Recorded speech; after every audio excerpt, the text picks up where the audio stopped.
Muy buenas tardes, muy buenas noches y muy buenos días para algunos lugares donde incluso ya amaneció, ya es día domingo, aquí todavía estamos en las horas del sábado. Quiero invitarles a que vayamos a unas palabras de oración para poder darle seguimiento a los estudios que hemos estado llevando durante varias semanas de la palabra de Dios. Les invito a que puedan acompañarme para unas palabras de oración. Oh Padre querido, muchísimas gracias Señor, porque a pesar de todos los obstáculos que hubo en el camino para poder llegar hasta este lugar, llegamos por su maravillosa misericordia, oh Padre Santo. Así que en esta hora, Padre Santo, le queremos suplicar, no solamente yo aquí en esta plataforma de radio Liberación Evangélica, sino juntamente con todos aquellos que de alguna manera están viendo la programación o escuchando la programación, queremos suplicarle, Padre querido, el regalo maravilloso de su Santo Espíritu. Oh Padre Santo, que lo que habremos de estudiar, que sea de mucho beneficio para nuestra vida personal y espiritual. Oh Padre Santo, que sea su Espíritu Santo el que pueda guiarnos en el estudio maravilloso de su santa palabra. Suplico, Señor, de una manera pero muy especial por cualquier necesidad que pueda haber en alguna de las familias o de manera personal, Señor, en alguno de los que ven o escuchan esta programación o la plataforma de radio Liberación Evangélica. Muchas, pero muchas bendiciones para cada uno de todos aquellos que puedan estar siguiendo la programación. Y Señor, le suplicamos una vez más por su dirección, que su Santo Espíritu pueda guiarnos en el estudio maravilloso de su santa palabra, porque lo suplicamos por los méritos santos de nuestro Salvador Cristo Jesús. Amén. Muy bien, sean todos bienvenidos. Llegué bastante tarde, lamentablemente, porque encontré algunos obstáculos en el camino cuando venía para acá, para este lugar.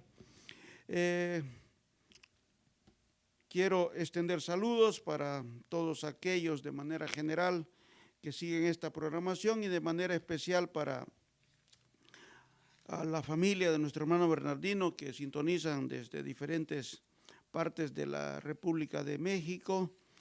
También para la familia Luna en El Salvador que sintonizan, algunos miembros de ellos sintonizan la programación. Y extensivos saludos para todos y cada uno de los que puedan estar ya siguiendo la programación o que habrán de conectarse para ver la programación. Bienvenidos todos y saludos para todos. El arrepentimiento muchas veces es confundido con el remordimiento. Es decir, el remordimiento es un tanto parecido al arrepentimiento y allí el detalle cuando algunas veces algunas personas dicen estoy arrepentido, pero realmente lo que tienen es remordimiento. Les voy a poner un ejemplo de ellos. Un ejemplo claro es el asunto de lo que pasó con Judas, uno de los discípulos que anduvieron con el mismo Señor Jesucristo. Este hombre aparentemente fue arrepentido a tirarle las monedas a los sacerdotes a quienes le habían pagado para que entregara al Salvador. Y aparentemente estaba arrepentido y fue y tiró las monedas ahí, que ya no quería las monedas que le habían pagado, las 30 monedas de plata. Pero la pregunta es, ¿por qué entonces fue y se ahorcó? No estaba arrepentido, sino había un remordimiento que lo traía mal, que lo llevó al suicidio, o sea, porque se ahorcó él solo. Para que tengamos una idea así un poquito general con relación a lo que es arrepentimiento y lo que es remordimiento. Solo una mente iluminada por Dios, nótese esta parte que voy a mencionar, solamente una mente que sea iluminada por el mismo Dios se dará plena cuenta de sus limitaciones, errores y pecados y se arrepiente. El arrepentimiento comprende tristeza por el pecado, o sea, yo me pongo triste por lo que hago. No debería de hacerlo. Pablo, en el capítulo 7 del libro de los Romanos, él dice, miserable hombre de mí. O sea, tenía tristeza por el pecado. Digo, el arrepentimiento comprende tristeza por el pecado y el abandono total de él mismo. Tal vez no de manera total porque yo puedo, sino porque Dios me ayuda a que pueda irme soltando de esas malas costumbres. En la vida cristiana, el arrepentimiento verdadero juega un papel de vital, pero vital importancia, porque los siguientes pasajes que habremos de leer aquí en las Sagradas Escrituras nos darán un panorama bastante claro con relación a lo que es en realidad el arrepentimiento. Muy bien, para que vayamos a la primera pregunta, ¿quiénes son llamados al arrepentimiento? ¿Qué dice el libro de Lucas, capítulo 5, versículo 32? Mire lo que dice. ¿Quiénes son llamados al arrepentimiento? Dice aquí, versículo 32. No he venido a llamar justos, sino a pecadores al arrepentimiento. La pregunta ¿es pecador usted, mi amigo, mi hermano? ¿Soy pecador yo? Yo soy pecador. Estoy luchando porque un día deje de ser un pecador. Pero mientras esté en esta tierra, mientras el Señor no venga, continúo siendo un pecador. Así que todos somos pecadores. Entonces, ¿a quiénes son llamados? Todos, porque todos somos pecadores. Somos llamados por Dios. ¿Qué acompaña al arrepentimiento? ¿Qué es lo que acompaña al arrepentimiento? En el libro del mismo Lucas, en el capítulo 24, dice lo siguiente. Lucas 24, versículo 47. Mire lo que dice. 24, versículo 47. Y dice, a que se predicase en el nombre el arrepentimiento y el perdón de pecados en todas las naciones, comenzando desde Jerusalén. Voy a leer el versículo 46 para que más o menos puedan tener un poquito más claro el versículo 47. Dice el versículo 46, y les dijo, ¿quién? El Señor Jesucristo.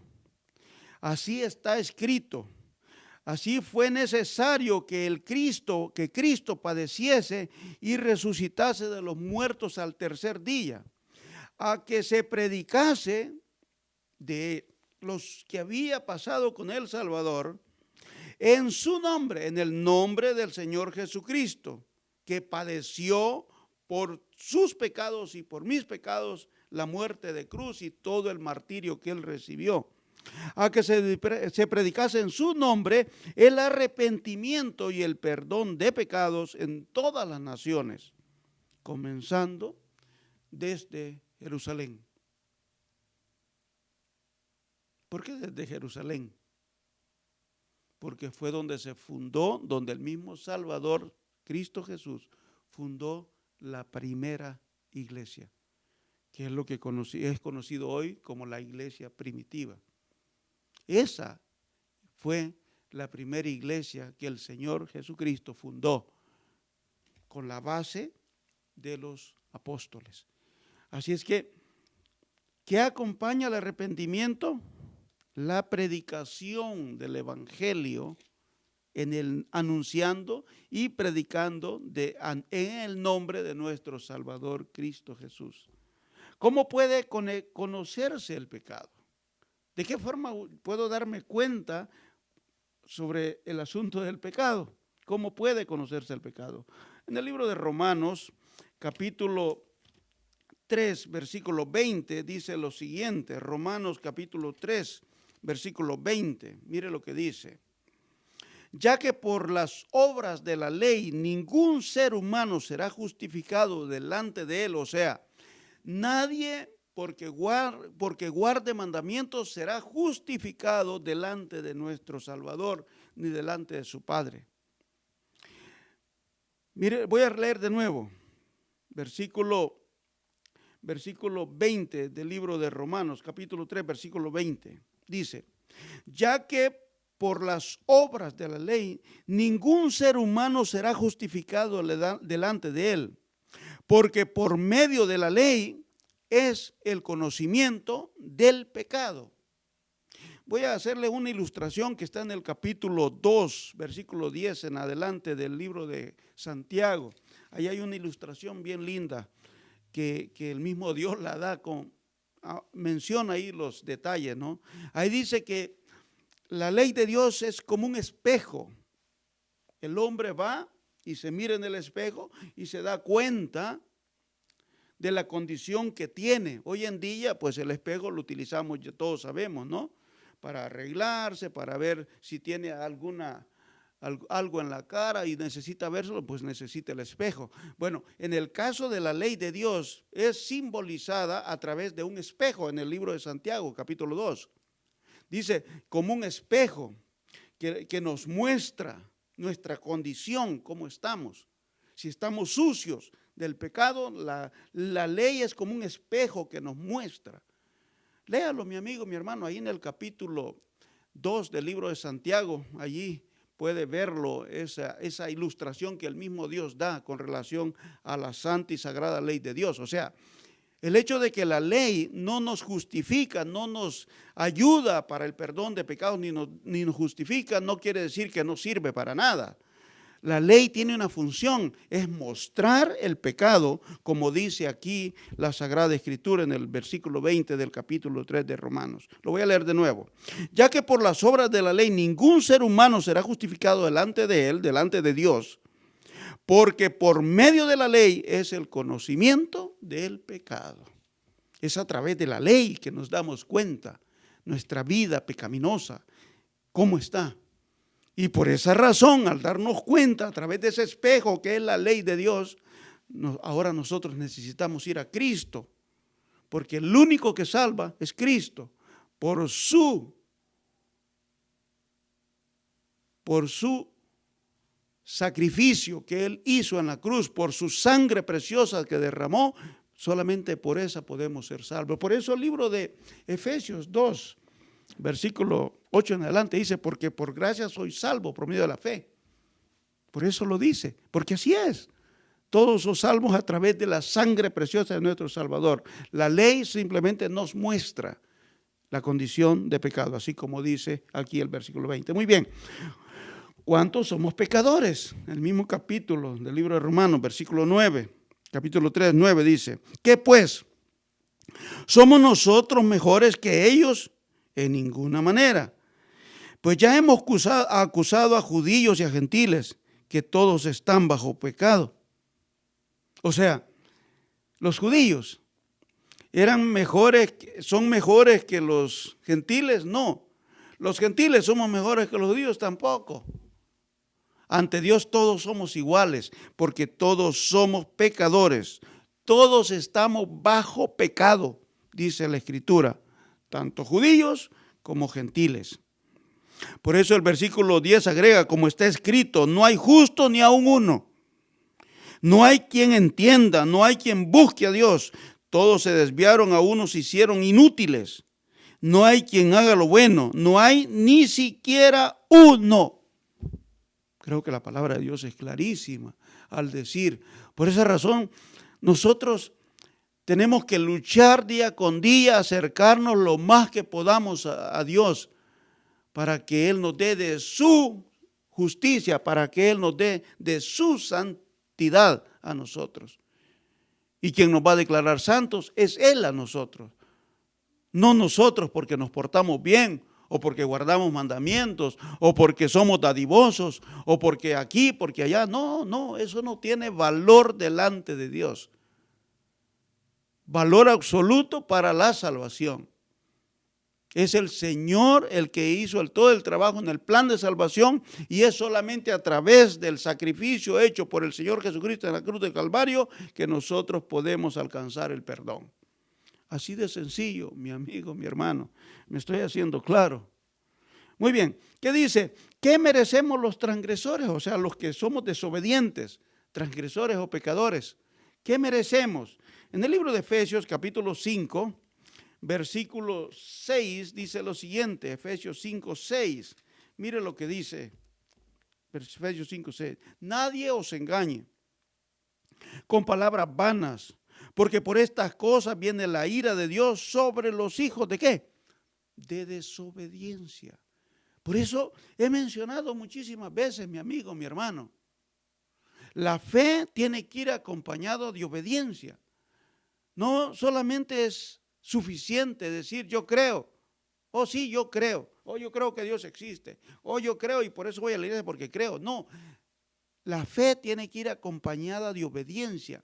Lo hemos leído y estudiado en lecciones anteriores, que es necesario que la fe vaya acompañada de obediencia, porque de lo contrario es muerta. La fe es muerta sin la obediencia, y la obediencia sin la fe igualmente es muerta. O sea, no sirve de nada. Podrá servir ante los hombres, podrá servir ante el vecino, ante las demás gentes que lo ven a uno. Oh, esa persona es buena, o esa persona es acá, esa persona es aquí, esa persona es esto y lo otro. Pero ante Dios, no, mi amigo, mi hermano. Entonces, eso es lo importante en estos estudios que hemos venido llevando durante casi 16 o 17 semanas. El Señor quiere que todos nosotros podamos alcanzar la vida eterna. Pero para eso necesitamos aprender a convivir, a tener una relación íntima con nuestro Señor. ¿Me estoy haciendo claro, mi amigo, mi hermano? No basta con ir solo a la iglesia, no basta con dar diezmo, no basta con hacer cosas buenas, dar de comer a los que no tienen comida, dar de esto, hacer lo otro y lo otro. No basta solo con eso, tiene que ser una vida de obediencia a nuestro Dios. Creemos en Él, por eso obedecemos y hacemos todo el resto. O sea, quiere decir, si nosotros creemos al Señor y obedecemos, entonces allí estamos yendo en el camino del aprendizaje a tener una relación de amor con nuestro Dios. Muy bien, ¿quién despierta el alma o al hombre en el sentido de su manera pecaminosa de vivir? ¿Quién?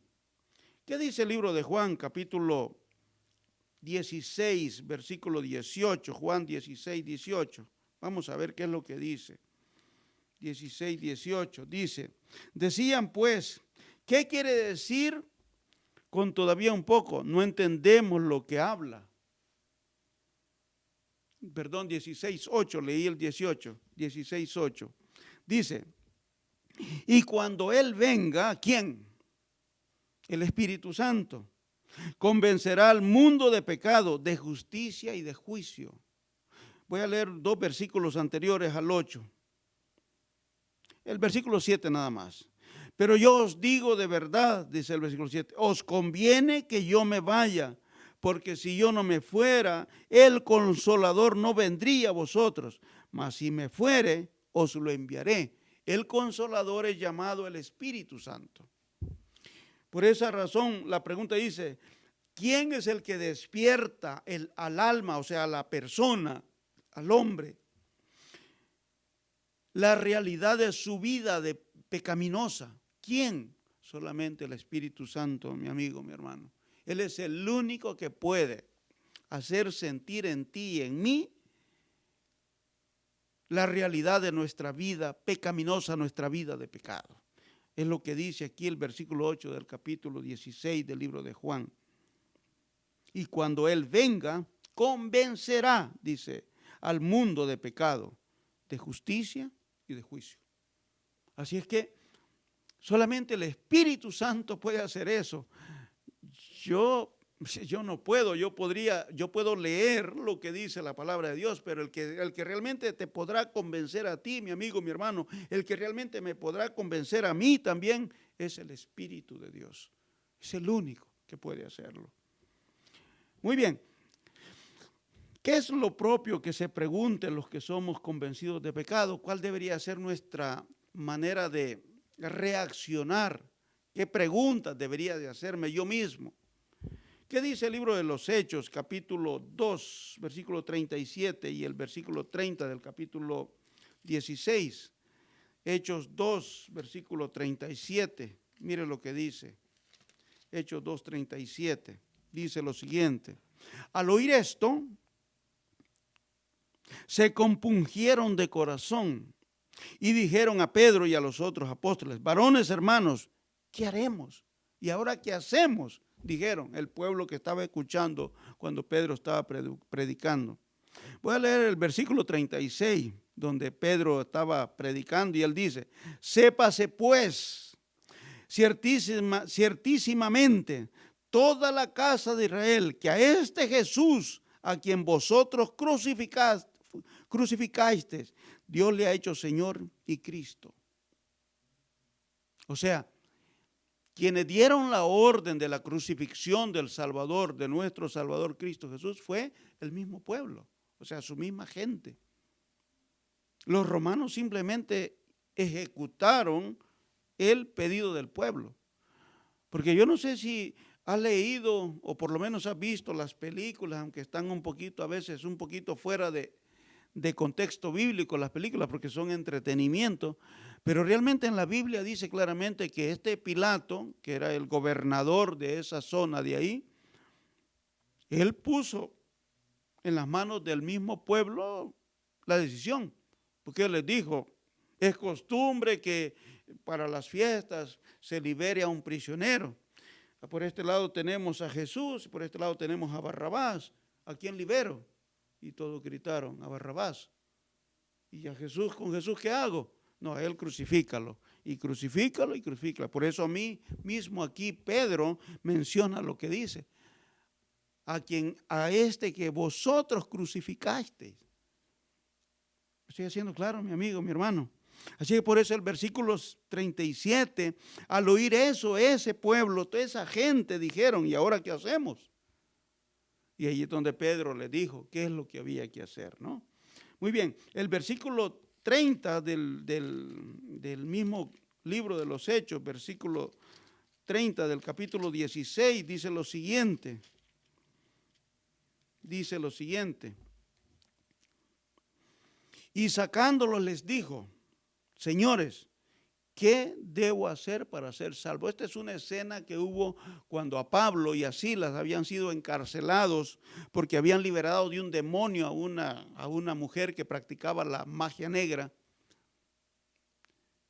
Y porque se quejó el dueño, porque era ella la que hacía eso de la brujería, de las cosas de la magia negra, tenía dueño, o sea, era esclava de otra persona. Se quejó, metieron a Pablo y a Silas a la cárcel por eso, porque la habían liberado de los demonios que la poseían. Ahora, cuando estaban en la cárcel, hubo un terremoto, todos los prisioneros quedaron sueltos, incluyendo a Pablo y a Silas. Ahora el encargado de la cárcel viene y le dice a ellos, que es lo que menciona aquí el versículo 30, y sacándole les dijo: señores, ¿qué debo hacer para ser salvo? Dijo el carcelero. Y ahí Pablo le explicó qué es lo que debía de hacer, ¿no? Muy bien. Así que es lo propio que pregunte el ser humano, nosotros, con relación al darnos cuenta de la situación. ¿Qué hacemos? ¿Qué debo hacer para ser salvo? Y Dios da todos los consejos de lo que debemos hacer, que están en la palabra de Dios. Pero para eso necesitamos estudiar, como lo hemos venido haciendo en estas últimas 16, 17 semanas. Yo deseo de todo corazón, mi amigo, mi hermano, que esté haciendo lo más claramente posible y presentar un escrito de la palabra de Dios para beneficio de cada uno de todos ustedes, mis amigos, mis hermanos, y por supuesto para beneficio personalmente mío. Muy bien, la pregunta que sigue dice: ¿qué respuesta de la palabra de Dios hay a estas preguntas? Allí, el versículo 38 del capítulo 2, ahí está la respuesta, ya mencionaba, ¿no? Versículo 38 dice lo siguiente: y Pedro les dijo, como ellos preguntaron: ¿y ahora qué hacemos? Pedro les dijo: arrepentíos y bautícese cada uno de vosotros en el nombre de Jesucristo para perdón de los pecados, y recibiréis el don del Espíritu Santo. Quiere decir, si yo me arrepiento, y ya de verdad me arrepentí, el siguiente paso es bautizarse. ¿Para qué? Para recibir el regalo maravilloso del Santo Espíritu de Dios, para aprender a caminar en una vida cristiana, un crecimiento continuo. Para eso necesitamos estar a diario en comunión con nuestro Dios. En el versículo 31 del del mismo libro de los Hechos, en el capítulo 16, versículo 31, dice lo siguiente. Ellos le dijeron, o sea, Pablo y Silas, que son los que mencioné ahí, porque esa es la historia que hay ahí. Y ellos le dijeron, cree en el Señor Jesucristo y serás salvo tú y tu casa. Le dijeron Pablo y Silas al carcelero. Entonces, la misma palabra de Dios nos dice qué es lo que debemos hacer, mi amigo, mi hermano.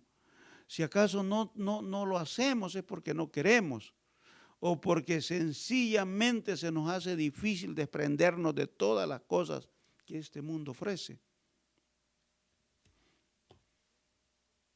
Eso no aplica solamente para cada uno de ustedes, mis amigos, y para cada uno de ustedes, mis hermanos que ven la programación. Eso se aplica también para mí, porque yo también soy pecador.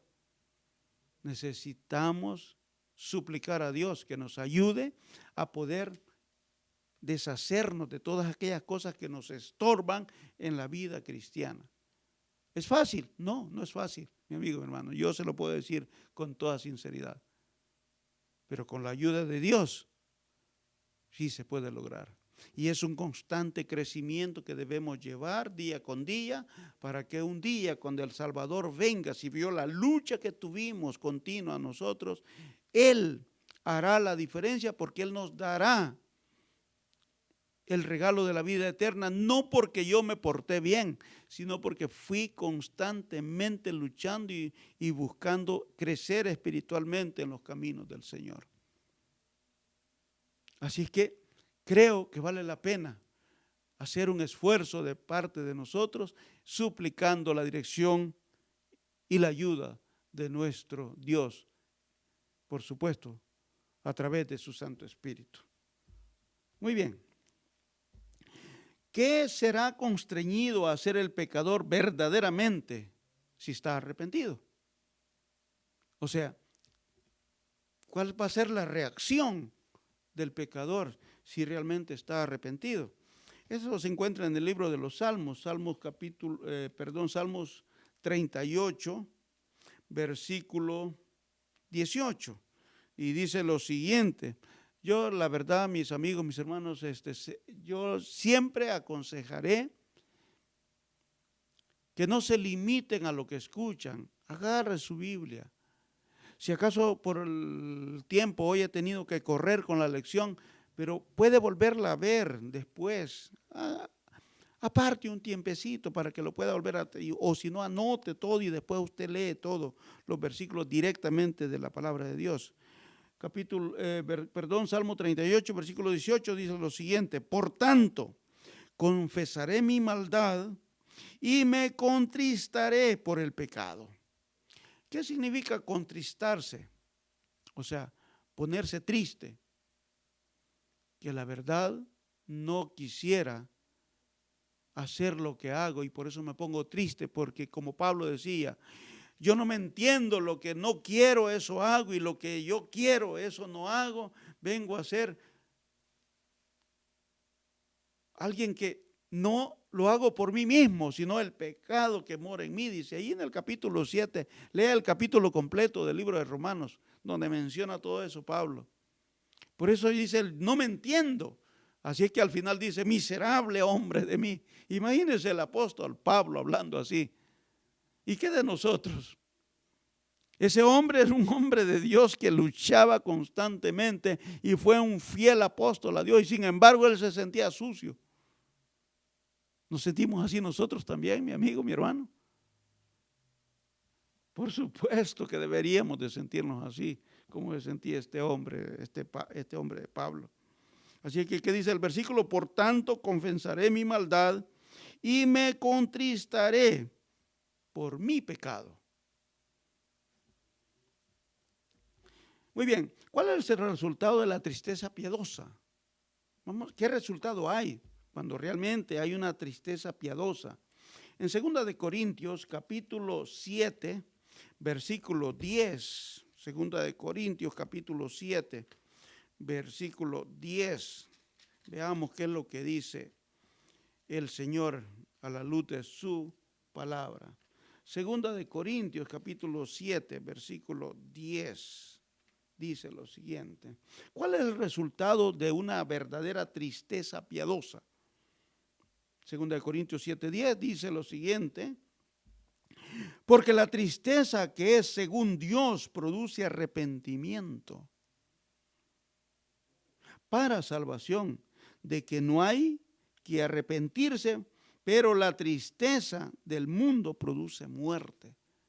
La primera parte del versículo dice claramente: porque la tristeza que es según Dios produce arrepentimiento para salvación. O sea, ¿cuál es el resultado de una tristeza real? O sea, una verdadera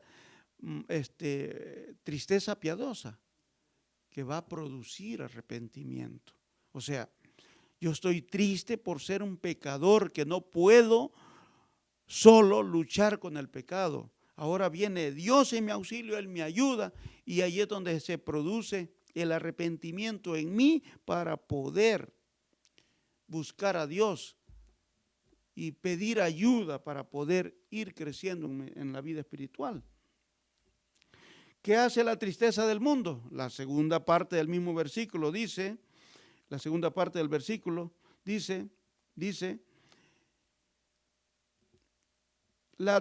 pero la tristeza del mundo produce muerte. O sea, una persona está triste por algo que hizo o se pone, hoy se le llaman diferentes maneras, ¿no? O sea, la famosa depresión y todo eso. ¿Se ha fijado que hay personas que hacen algo malo, como por ejemplo asesinar a alguien, y consecuentemente se asesinan a sí mismos?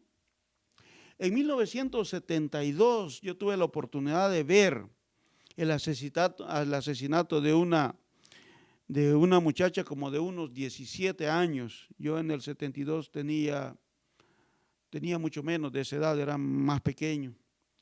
Pero en ese año yo pude ver, a mí me habían mandado a traer algo que había comprado mi mamá, y cuando estaba allí se escucha un disparo.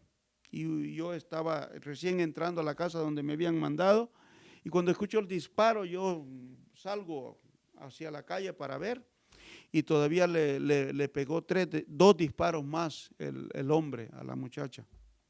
Aparentemente era la novia de él y se había enojado porque ella se había venido a trabajar a ese pueblo donde yo vivía. Ahora él vino a matarla.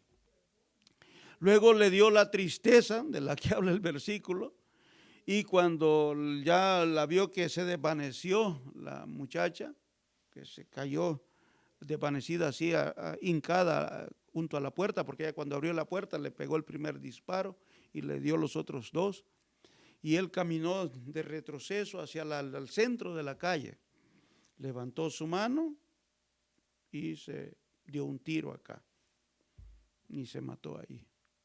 ¿Ves que Dios tiene razón? Dice que la tristeza del mundo, ¿qué es lo que produce? Muerte. Ahí hay un ejemplo claro del cual yo fui testigo en ese año de 1972. Así es que, mi amigo, mi hermano, el Señor lo sabe todo. Y Él sabe todo. Y por esa razón Él nos puede ayudar a que nosotros podamos buscar y encontrar una salvación, una vida eterna que Él ofrece simplemente haciendo lo que Él nos pide que hagamos, o sea, obedeciendo al Señor. Muy bien, ¿cómo se manifiesta la tristeza según Dios por el pecado? En el versículo 11 del mismo capítulo, mire lo que dice: porque he aquí esto mismo, de que hayáis sido contristados según Dios, qué solicitud produjo en vosotros, qué defensa, qué indignación, qué temor, qué ardiente afecto, qué celo y qué vindicación. En todo os habéis mostrado limpios en el asunto.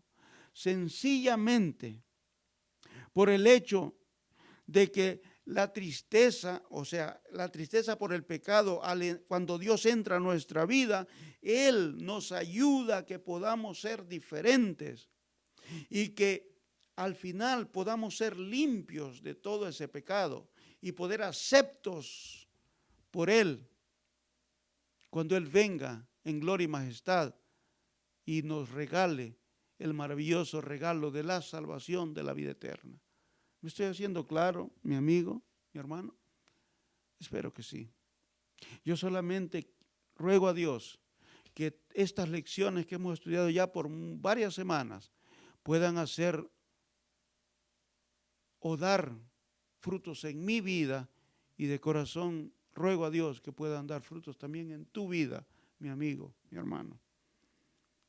¿Qué dijo Juan el Bautista a los fariseos y seduceos cuando fueron donde él estaba bautizando? ¿Qué fue lo que les dijo? Eso se encuentra en el libro de Mateo, capítulo 3, versículo 7. Mateo 3, 7. Dice allí, 3, 7. Al ver que muchos de los fariseos y de los seduceos venían a su bautismo, les decía: generación de víboras, ¿quién os enseñó a huir de la ira venidera? Bastante fuerte lo que Juan hacía, ¿no? Decirles generación de víboras. Yo creo de que hoy en día se predica mucho más sobre el amor de Dios. Y no es que esté mal, o sea, está bien que prediquemos del amor de Dios. El amor de Dios es muy grande, el amor de Dios es inmenso, pero también debemos involucrar en ese maravilloso amor de Dios, que este Dios, que es amoroso con nosotros, también espera que nosotros lo amemos a Él. Y que el producto del amor de nosotros a Dios implique obediencia. Y allí el punto. Que no, yo digo amo a Dios, pero de boca.